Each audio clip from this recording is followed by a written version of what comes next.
कौन लोग हैं, कौन लोग हैं जो जातिवाद के आधार पर फिर से समाज को बांट रहे हैं?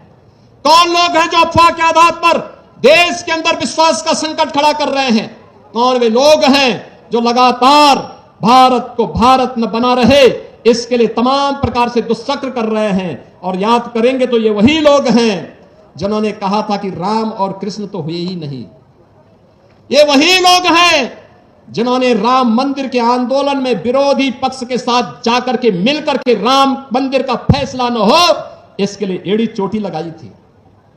ये वही लोग हैं जो राम सेतु को तोड़ने के लिए तो उतावले दिखाई देते हैं लेकिन राम मंदिर के निर्माण का विरोध करते हैं।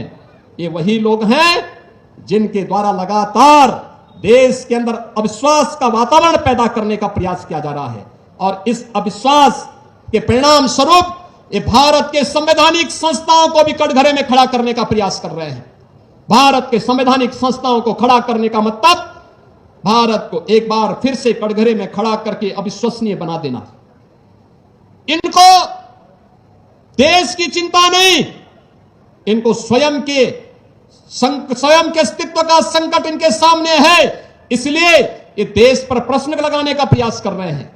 भारत की अस्मिता के साथ अब खिलवाड़ करने पर उतारू हो चुके हैं और इसीलिए जब आज हम यहां पर आए हैं इस जौहर स्मृति संस्थान के कार्यक्रम में, यह संकल्प का दिवस हम सबके लिए होना चाहिए और यह संकल्प इस बात का संकल्प बनना चाहिए जो संकल्प सैकड़ों वर्षों से, विगत 1200-1300 वर्षों से इस वीर भूमि ने पूरे भारत भूमि को दिया है।